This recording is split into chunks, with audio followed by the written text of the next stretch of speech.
She just needed some time away from her father because they had just gotten into yet another horrible fight. To be honest, I had heard enough about her fights with her father because she used to be very loud when she would come over to talk to my mother, and I wasn't really interested in hearing it again. But since my mom was not there, she started venting to me about it, and I think she was expecting me to be just as sympathetic towards her as my mother had been, but I had very different opinions on the situation.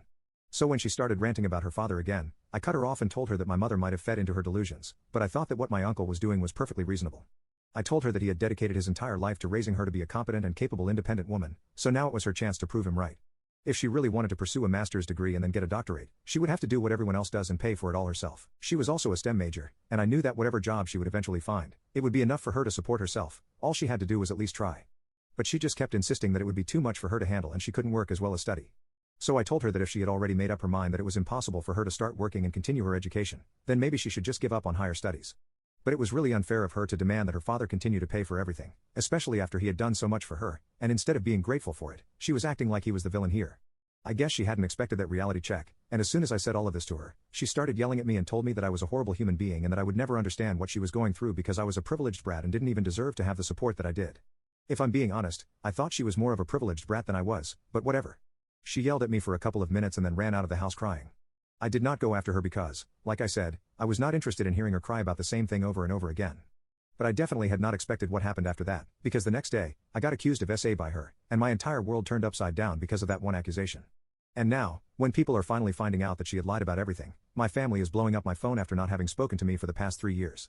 Anyway, the day after Jade and I had that fight, my parents woke me up in the morning, and I still remember everything as clearly as yesterday because it was probably the most traumatizing day of my life.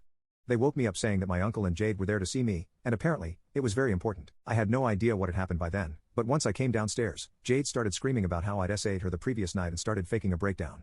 My uncle looked extremely disturbed, and my parents were also very shocked. Since she was not in a condition to speak, at least she was pretending that she wasn't, my uncle was the one who did all the talking. He told my parents that when she had come back home the day after she had fought with him, she had been crying relentlessly, and eventually, he had managed to actually get what had happened out of her. She had gone back home to her father and told him that apparently, since my parents were not at home, I had lured her in and then, well, done what she accused me of. He couldn't even look at me, and my parents were also avoiding looking at me. I tried to protest and claim that I didn't do it, but nobody was listening to me. It was horrible because even though I hadn't done anything, people were already treating me like a criminal. Right in front of me, my parents started begging for forgiveness and told my uncle not to report me or go public with this, and said that they were ready to do anything it took to fix the situation. No matter how hard I cried out, my parents and my uncle completely ignored my existence in the room. It got so frustrating the way they were ignoring me and talking to each other that I picked up a vase out of frustration and threw it at the wall just so they would pay attention to me. But that kind of backfired because my dad lost his temper, grabbed me by the arm, dragged me to my room, and then shut me inside. I kept banging against the door until my fists and arms started hurting because there was no way I was going to let Jade get away with this. It was a huge lie to tell, and it might have even ruined my reputation. But unfortunately, my dad did not let me out of the room until my uncle and Jade had left. When he finally opened the door, I started crying immediately and tried to tell them that I hadn't done anything of the sort, but they told me that they had watched the security footage from the cameras outside our house, and they knew that Jade had actually come over the previous evening and had run out of the house crying a couple of minutes later. Judging by the way she had run out crying, they had chosen to believe her.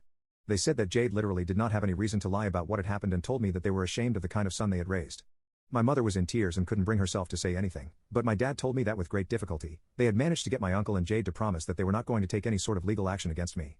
But this meant that they would also have to promise them something in return. Jade and my uncle had demanded that I'd be sent far, far away so that she wouldn't have to see me around and relive the traumatic experience. After a lot of discussion, my dad decided that he was going to send me away to live with my great uncle, who lives in Iowa. He was the least liked family member because of his terrible attitude and anger issues, and my dad knew that I did not like him at all.